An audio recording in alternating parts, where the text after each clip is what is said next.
Parents cut me out of there because I'm infertile. According to my wife, you don't need the money. You have no heirs, no family to support. So I cut off ties with them, but they heard about my success and my wife's pregnancy. My name is Charlie. I'm 31 years old, and I've been married to my wife for 6 years now. We live a comfortable life. She makes good money at her job, and I have my own stable income working part-time at a company. My parents are what you'd call well-off people, living in a beautiful house in the suburbs with enough money to enjoy their retirement. But with their wealth comes their unwavering conservative views and an iron grip on traditional family values. From the day I was born, my father drilled one message into my head: a man's purpose is to create a family and have children. Everything else is secondary. Growing up alongside my brother, Adam, we heard the same speeches over and over. Boys, you need to get married as soon as possible. Don't waste time pursuing careers. That's not what men are meant for. They promised us everything would always be equal between us, including their inheritance, as long as we follow their prescribed path to happiness. Adam took their words to heart. He got married right after high school graduation, skipping college entirely. Now he's already a father of 2 beautiful children. My parents beam with pride every time they talk about him, which is pretty much all the time. I chose a different path. After high school, I went to college, got my degree, and landed a job before I even thought about marriage. When I finally did get married, it was because I was ready, not because my parents thought it was time. My wife and I made a conscious decision not to have children right away. We wanted to enjoy our time together, travel a bit, and establish ourselves in our careers first. But every single family visit turns into an interrogation about my reproductive plans. Last Sunday was no different. Dad cornered me in the kitchen while I was helping with dinner. "Charlie, look at your brother," he said, gesturing toward Adam. "He's already given me 2 grandchildren and wants to have a 3rd baby. When are you going to start your family?" "Dad, we've talked about this," I replied, trying to keep my voice steady. "We're not ready yet." "Not ready?" He scoffed. "You're not getting any younger, you know. Adam was already a father at your age." The constant comparisons to Adam, the never-ending pressure about having babies, the disapproving looks, it all grated on my nerves more than I could express. Every family dinner, every phone call, every text message somehow circled back to the same topic. When was I going to fulfill my purpose as a man and start having children? Every morning, I'd wake up to find my phone flooded with messages from him, links to articles with titles like 10 Ways to Boost Your Fertility Naturally or Best Positions to Conceive. He'd forward information about reproductive clinics, complete with doctor recommendations and success rates. Sometimes I'd come home from work to find packages at my doorstep, books about pregnancy, childbirth, and parenting that I never asked for.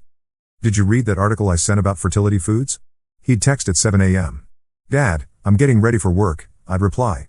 "Always work with you. That's exactly why you're not getting anyone pregnant yet. You need to prioritize." I started dreading the notification sound on my phone. Each ping could be another reminder of my apparent failure as a man. One day, he sent me a full schedule of a nearby fertility clinic's consultation hours, along with a note: "I've already asked about their earliest available appointment." After 6 years of marriage, my wife and I finally decided to try for a baby. It wasn't because of Dad's pressure, at least, that's what I told myself. We felt ready, or as ready as anyone can ever be for such a life-changing decision. But month after month passed and nothing happened. "Maybe we should see a specialist," I suggested one evening, sitting on the edge of our bed after another disappointing pregnancy test. "Just to check if everything's okay?" "Yeah.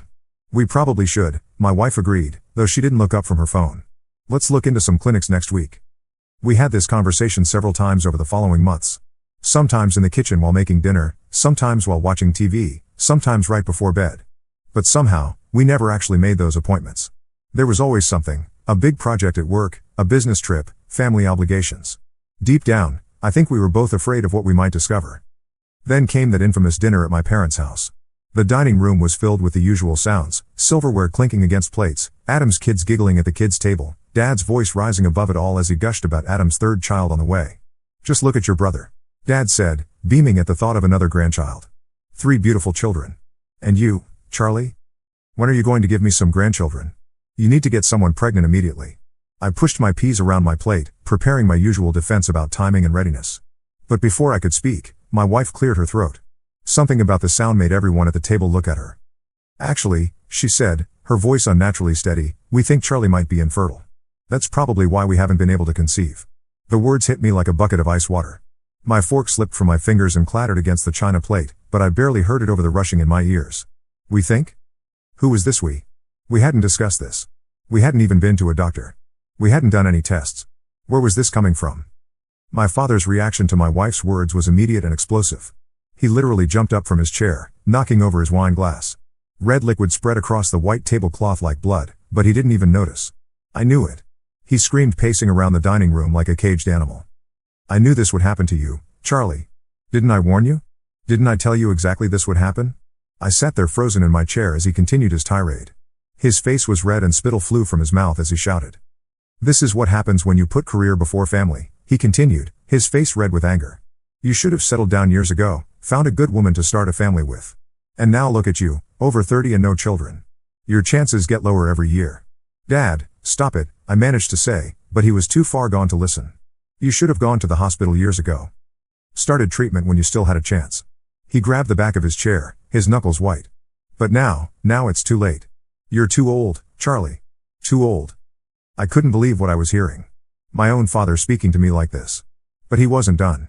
He leaned across the table, his eyes wild. And even if by some miracle your wife does get pregnant, he hissed, she'll probably give birth to some kind of freak. That's what happens when men wait too long. Something snapped inside me. I stood up so quickly, my chair fell backward with a crash. Enough. I shouted back. I will decide for myself what I need to do and when I want to have children.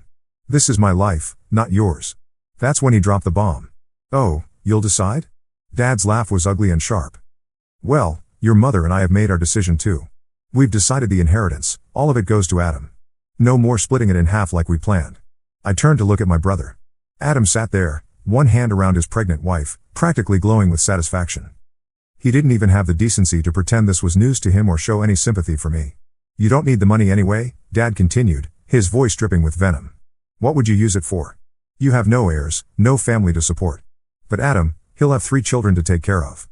He needs the financial security. He deserves it. The dining room started spinning. All those years of being told everything would be equal, all those promises of fairness between brothers, it had all been a lie. Or rather, it had all been conditional on me following their exact prescription for my life. 3 children to feed and educate. Dad was still ranting, gesturing at Adam. 3 children who will carry on our family name and values. 3 children who need their future secured. While you'll have nothing. No children, no inheritance, nothing. I looked around the table at my smug brother, my ranting father, my silent mother who wouldn't meet my eyes, and my wife who had just betrayed me in the worst possible way. These people who claimed to love me had been plotting behind my back using my supposed infertility, which hadn't even been medically confirmed, as an excuse to cut me out of my inheritance. The months after the disastrous family dinner passed in a blur of silence. No calls from Dad, no texts from Adam, no weekend visits to my parents' house. The quiet should have been peaceful, but it felt heavy, like the calm before a storm. I thought at least my wife would be on my side after everything that happened. After all, we were supposed to be partners, facing my family's disapproval together. But she didn't even apologize for talking about my supposed infertility. One evening, after finishing dinner in our small rented apartment, I decided it was time to address the elephant in the room. I think we should go to the fertility clinic, I said, watching her face carefully. Not for my parents, but for us. We need to know if there's really something wrong. She put down her fork and stared at her plate for what felt like an eternity. When she finally looked up, I didn't recognize the coldness in her eyes. I don't want to get tested, she said flatly. In fact, I don't want to have children with you anymore. The words hit me like a physical blow. What? You're probably infertile. She spoke matter-of-factly as if discussing the weather. And I'm sure the problem isn't with me. I felt like I was drowning. How can you say that? We haven't even been tested. You have no idea if. Look around you, Charlie. She interrupted, gesturing at our modest apartment. Even if by some miracle you could father a child, where would we raise it? In this tiny rental? We were supposed to have your inheritance to buy a house, to give our children a proper home, but now she laughed bitterly. Now we have nothing. The pieces suddenly clicked into place. All those years of patiently attending family dinners, of tolerating my father's criticism, of agreeing to wait to have children, it had never been about supporting my choices. She'd been waiting for the inheritance, counting on my parents' money to build our future. So that's what this was all about? My voice sounded strange in my own ears. The inheritance? Then why did you tell them that I was infertile? She stood up, pushing her chair back with a screech against the floor. I'm tired of all of this, Charlie. The drama with your family, the pressure about babies, the uncertainty. I'm just tired. I'm leaving. Just like that, in our small kitchen with dirty dishes still on the table, my wife of 6 years announced she was walking out on our marriage. Not because of love lost or growing apart, but because my parents' money was no longer part of the equation. The first month after my wife left was the darkest period of my life. I barely ate, hardly slept, and cried more than I'd like to admit. My coworkers noticed something was wrong, but I kept them at arm's length. Finally, one of my colleagues quietly slipped me their therapist's business card. Just think about it, he said. I stared at that card for 3 days before making the call. It turned out to be the best decision I could have made. Dr. Samuel Mitchell became my lifeline. You can't change other people's actions, he told me during one session, but you can change how you respond to them. What would you do with your life if you weren't trying to please your parents or support your wife? That question hit home. I'd spent so many years trying to balance everyone else's expectations that I'd lost sight of my own dreams. But now, with my evenings free from family dinners and my weekends no longer revolving around my wife's schedule, I had time. I threw myself into my job with newfound energy. All those hours I used to spend listening to my father's criticism or managing my wife's moods, I now invested in my career. I stayed late at the office, took on additional projects, and finally started speaking up in meetings with ideas I'd been too timid to share before. My boss called me into her office one day. "Charlie, I've been watching your performance lately," she said. "You've really stepped up. How would you feel about heading up the new development division?" Just like that, my career took off. The promotion came with a substantial raise, and suddenly I was the one making decisions, leading teams, and driving projects forward. My salary doubled, then tripled. 2 years flew by. I saved aggressively, worked tirelessly, and finally bought myself a beautiful apartment in one of the city's best neighborhoods. 3 bedrooms, a modern kitchen, floor-to-ceiling windows with a view of the park, everything I'd always wanted but had been told I needed a woman's money or my parents' inheritance to achieve. I was in my new home office, reviewing quarterly reports, when my phone rang. My father's number flashed on the screen. For a moment, I considered not answering, but something made me pick up. "Charlie?" His voice was tentative, different from his usual commanding tone. "I've heard from Uncle Larry that you're doing very well at work. He said you're some kind of boss now? And that you bought yourself a luxury apartment?"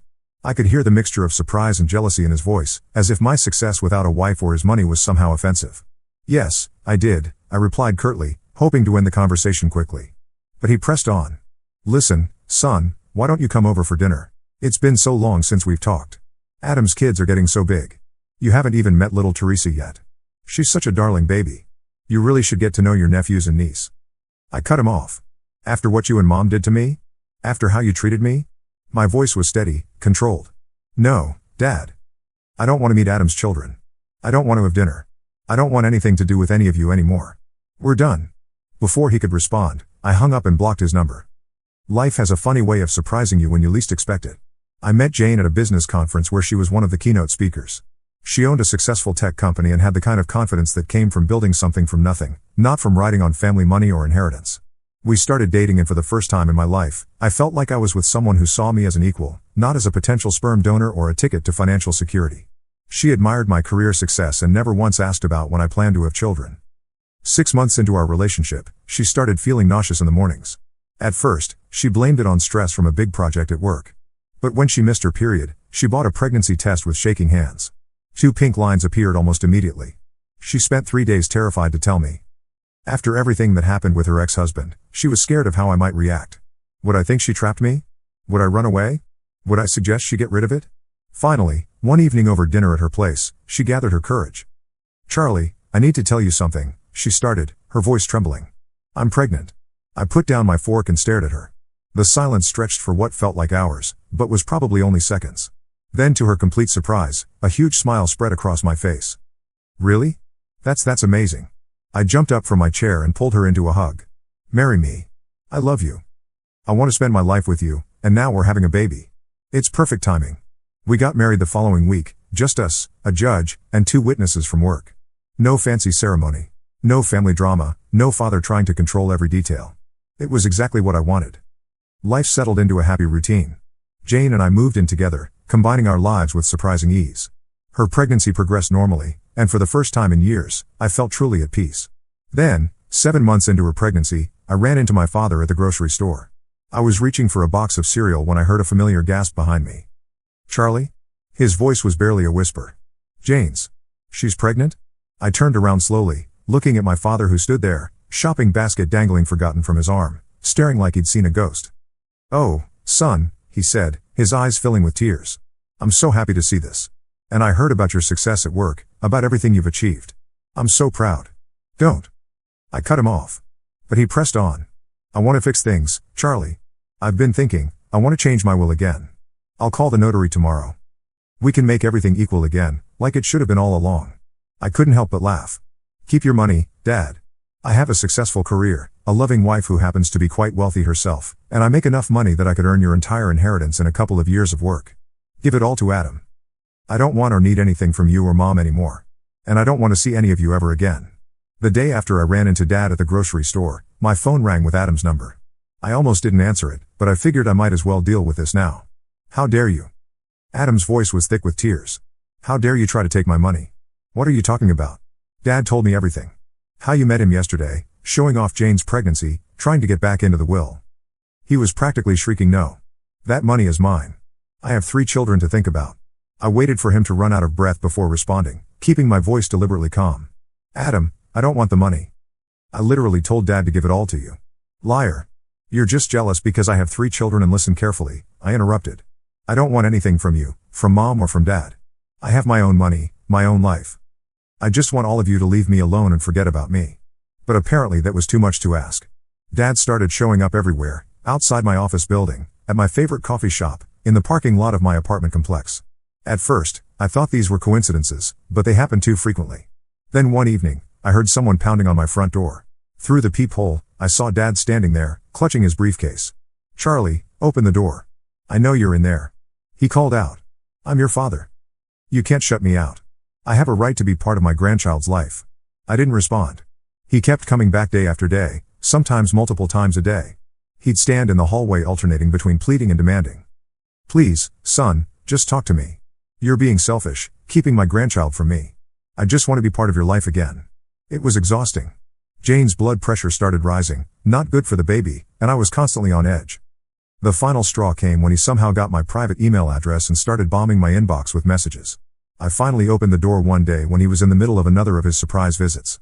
This stops now, I said firmly. If you don't leave me alone, I'm calling the police and filing for harassment. You wouldn't dare, he gasped. I'm your father. Try me. And you know what else? I know how much you care about what the family thinks of you. How do you think Uncle Larry and Aunt Georgia would react if they knew the full story? If they knew how you and Mom treated me? How you used my supposed infertility to cut me out of the inheritance? Dad's face went pale. His precious reputation in the family was everything to him. That finally got through to him. He took a step back, clutching his briefcase like a shield. Life has a strange way of working out sometimes. Here I am, my wife 9 months pregnant, sitting in the nursery we've just finished decorating, and feeling more at peace than I ever have in my life. Jane and I chose a gentle yellow for the walls, and the afternoon sun streaming through the windows makes the whole room glow like honey. It's funny how different life can be when you're with the right person. Jane's father, Larry, calls me almost every day to check on us and share advice about pregnancy and parenthood. But unlike my own father's suffocating pressure, Larry's concern comes from a place of genuine love and respect. You know, Larry told me last week during Sunday dinner at their house, I've never seen Jane happier than she's been since meeting you. Jane's family has become my family now. Her brothers treat me like one of their own, always including me in their group chats and guys' nights out. Though lately, those have become guys' nights in with Jane's huge belly. Her mother has already started planning shopping trips with her future grandchild. Sometimes, during quiet moments like this, I think back to those years when my ex-wife couldn't get pregnant. All that pressure from my parents, all those accusations about my fertility, all that stress and anxiety. I'm convinced now that was the real reason. How could we have been ready to create new life when I was constantly under siege? The irony doesn't escape me. My father's desperate push for grandchildren might have been exactly what prevented me from having them.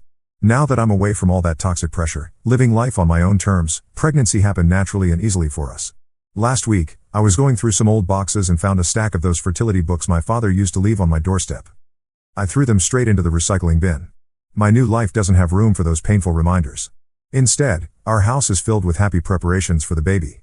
I built the crib myself, even though we could have easily bought one. I want our child to have something made with love, I said. Her brother helped me organize the closet full of tiny clothes, and her father gave us the beautiful rocking chair that all his children were nursed in. Have you thought about what you'll do if your parents try to contact you after the baby is born? Jane asked me once. They're not part of our lives. I replied simply. This baby already has all the grandparents they need with your mom and dad. And I mean it. The peace I've found in this new life with my loving wife, my successful career, my supportive in-laws, is worth more than any inheritance or family obligation. Sometimes building your own happiness means leaving behind the people who try to define it for you. Now, as I sit here in this sunny nursery, feeling our baby move inside Jane, I know I made the right choice. The path to this moment wasn't easy, but it led me exactly where I needed to be. In just a few weeks, Jane will become a mother and I'll become a father, and I already know what kind of parent I want to be. The kind that supports, not suffocates, that loves unconditionally, not transactionally, that celebrates their child's choices instead of trying to control them.